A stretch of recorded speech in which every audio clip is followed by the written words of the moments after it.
Welcome to the second video of taking a personal financial inventory, part of the Financial IQ series. In this video, I'm going to show you how to track your income and expenses to create a cash flow statement. This will give you a better picture of your current financial situation, and this will help with budgeting and goal setting. What is a cash flow statement? A cash flow statement shows the movement of inflows or income and the outflows or expenses into an individual or household's accounts over a specific period of time. Now, you may think, oh, I already have a budget. I don't need to do a cash flow statement. Well, actually, a cash flow statement is different than a budget. Budget is about forecasting and specific planning, where a cash flow statement is about the current account, what's going in and out. And you can actually use a cash flow statement to see if you're maintaining your budget or if it needs updating. Whether you should do this as an individual or as a household will really depend on your personal financial situation. So if you have shared accounts and you have shared expenses, it's going to be more appropriate to create a household cash flow statement. Whereas if you have each individual in the household has their own separate bank account and separate expenses, then you likely want to have that as individual cash flow statements. That's just because it's supposed to give you a better picture of where your income is going and the expenses as well. And you just want to have that where that's more appropriate depending on the specific situation. So just keep that in mind. Now, how you set it up is completely up to you. I prefer using Excel. I do have Mint and I did try it, and it does give you a good overview, but I find Excel you can add more detail, specifically if you want to break it down week by week, or if you want to add more detail. Mint does give you a good overview, or any other budgetary apps. If there's an app that you really like, I'd love to hear from you. Please let me know in the comments.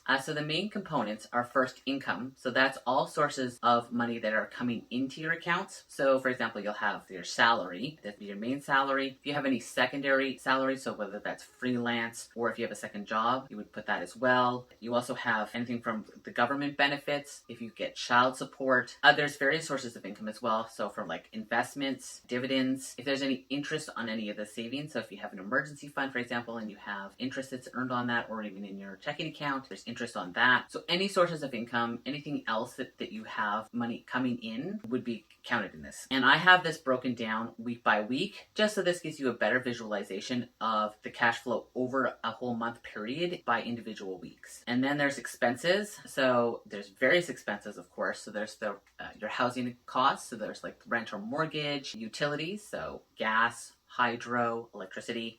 There's water, property taxes, internet, phone, subscription services, cable. You can also create subcategories if you want to go down and say subscriptions and then break it down further. You can, of course, but this is just like an overview.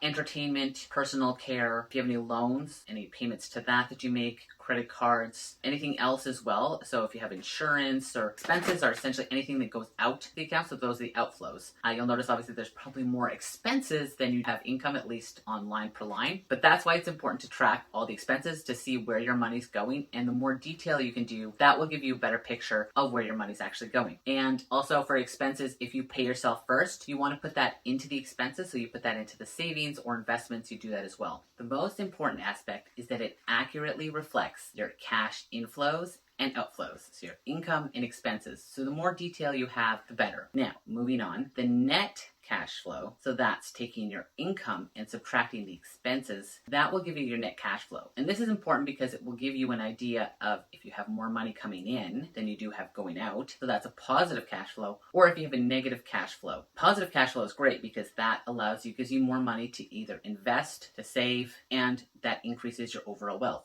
Unfortunately, on the other side, the negative cash flow, that's a problem because it's not sustainable, right? So if you have more expenses than you do on the income, that can have some serious consequences. It can obviously create financial difficulties. You're not paying bills on time, and can possibly lead to having to declare bankruptcy. So we don't want to do that. So the idea is to track what you're spending money on and what your income sources are. And it's important to have that to be accurate. I like the idea of breaking it down week by week for your cash flow statement. This will give you a better idea of which weeks you spend more money, and to just see if it's, the beginning part of the month, if you're spending more money, or in the later part of the month. This gives you a better overview. Plus, if you do it week by week and you just take 5 to 10 minutes each week and you put it into your calendar, Sunday morning at 11, I have a little financial meeting where I just put it into my statement. It's just a lot easier than doing it at the end of the month and trying to track everything. Plus, this way, everything's still fresh in your mind from that week. You remember what you've purchased, you've put it in, remember what the expenses are. It's just easier to do it week by week, I find, rather than waiting it to the end of the month and doing it. So for me personally, this exercise has shown that I spend a little bit too much money on food, particularly just with groceries and eating out. So what I'm going to do is I have set myself a challenge for February. Financial February challenge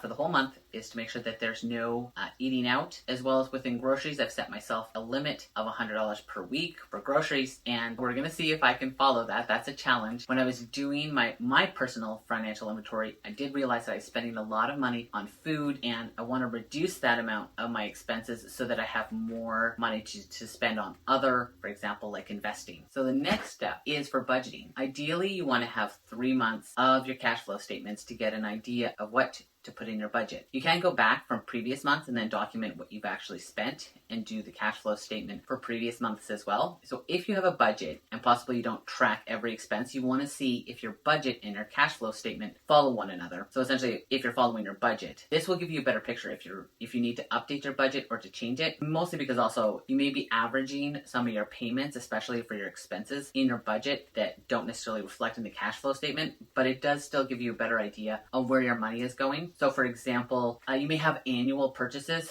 that would come out on the expenses. So for example, your property tax comes out twice a year, or if you have insurance that comes out once a year. Within your budget, you may plan that out to be a monthly expense, so you don't have to pay for it all at once. And that's great budgeting. Unfortunately, in the cash flow statement, that isn't reflected. It's usually just one lump sum payment. So there are some disadvantages of the cash flow statement, but the important thing here is just to give you a snapshot of what you're spending your money on, and this will allow you to budget better. So that's the important part here, is the cash flow statement along with the balance sheet gives you an overall picture of your financial situation. So with the balance sheet, we looked at assets and liabilities and your net worth. The cash flow statement looks at your current spending, your income, and expenses. This gives you an overview for both a snapshot and a long view, the big picture, that's the balance sheet, and more of a day-to-day or week-to-week purchases and the actual inflows and outflows of your income. And that's the cash flow statement. They both work together for a personal financial inventory. They're crucial for setting a budget, goal setting, or any future planning. It just gives you a better idea of where you're spending your money, and if you want to be setting goals,